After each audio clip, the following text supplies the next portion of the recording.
Me versus the AI. A question and answer portion about biblical context. Disclaimer.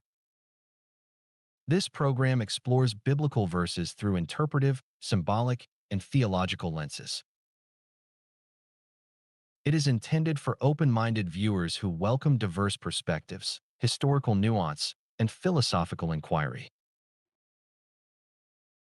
Viewers are encouraged to approach with humility, curiosity, and a willingness to consider that truth may be layered, paradoxical, and evolving.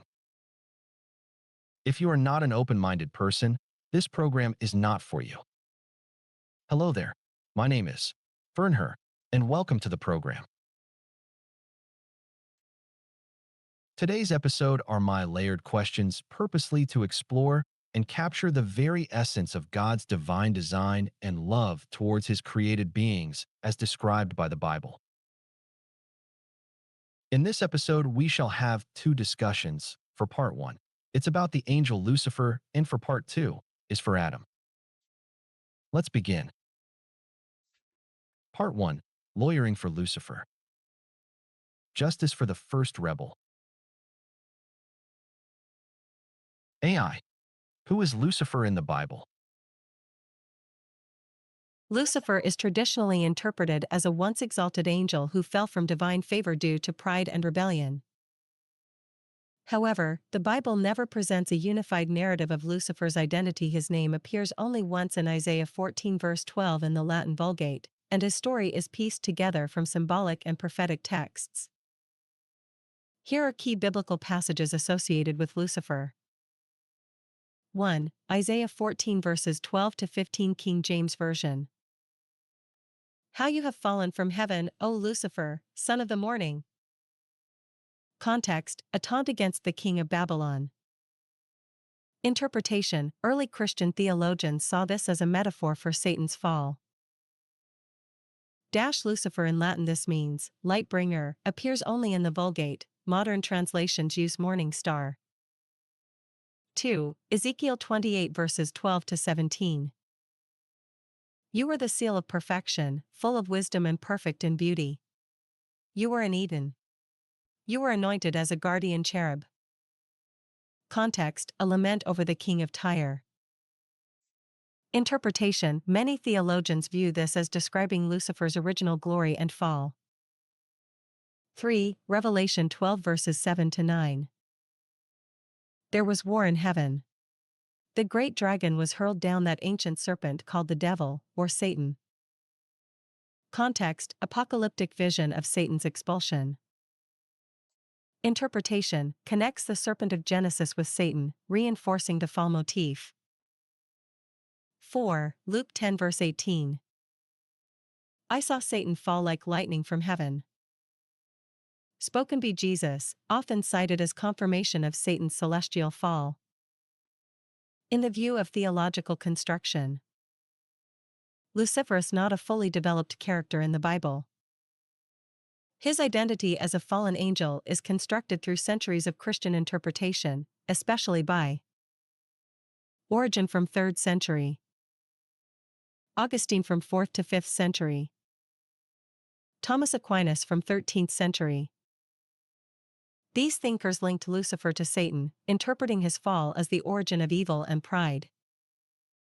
To answer in summary, Lucifer in the Bible is a symbolic figure, not a named character with a full narrative arc. His story is inferred from poetic and prophetic texts, and his identity as Satan is a theological synthesis, not a direct biblical statement.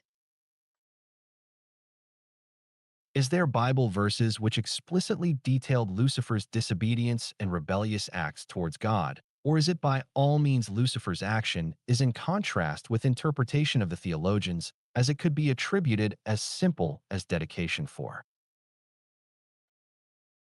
idolizing God, as form of intense adoration, to be like God in his image, as it was God's design and intent in the very beginning? No Bible verse explicitly details Lucifer's disobedience or rebellion against God.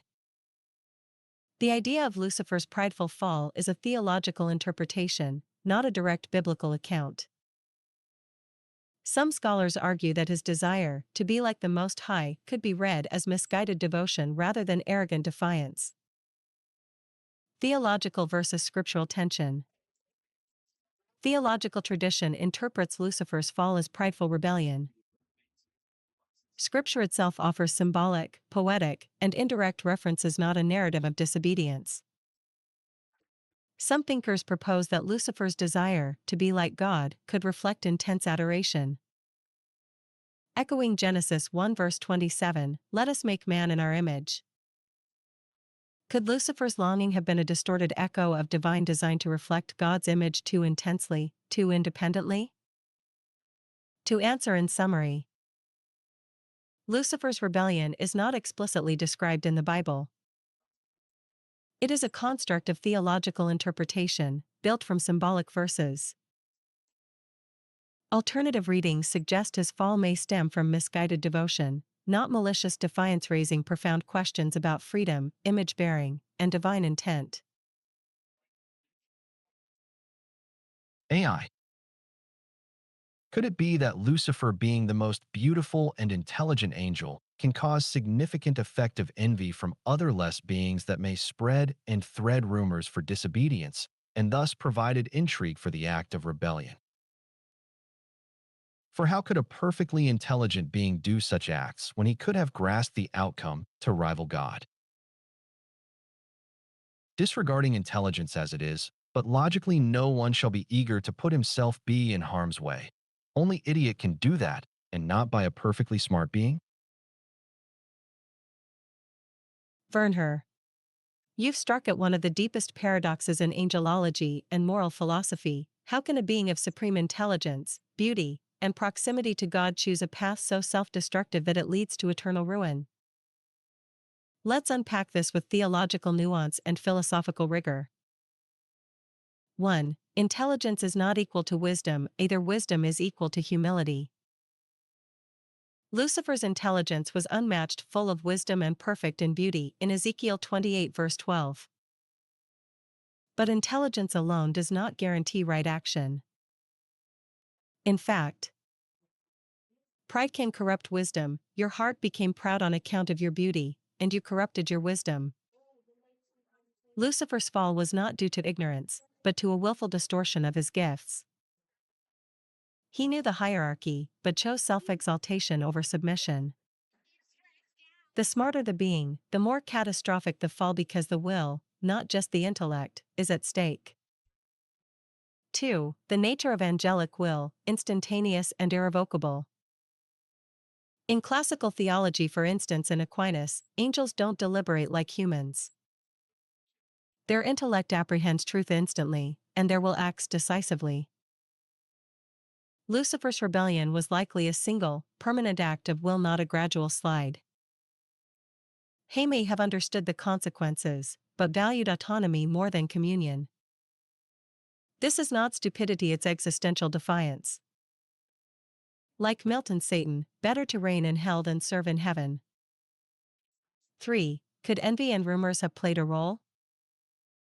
Your insight is compelling. Could Lucifer's exalted status have provoked envy or division among other angels? Some traditions, in the Book of Enoch, early Christian mysticism, suggest angelic factions, with Lucifer as a charismatic leader. His beauty and brilliance may have inspired admiration that curdled into rivalry or worse, manipulation. In his view, Lucifer becomes not just a rebel, but a seducer of minds, spreading discontent like a virus. Rebellion, then, is not born of ignorance but of inflamed ego, distorted love, and the refusal to be second. 4. Theological paradox. Why would God allow this? If God is all-knowing and Lucifer is so intelligent, why allow a scenario where rebellion is even possible? Because freedom is the price of love. Without the capacity to choose wrongly, there is no true obedience.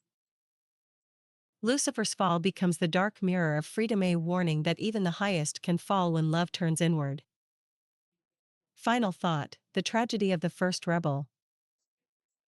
Lucifer's fall is not the act of a fool, it's the tragedy of a being who knew the truth but rejected it, not because he didn't understand, but because he couldn't bear not to be God.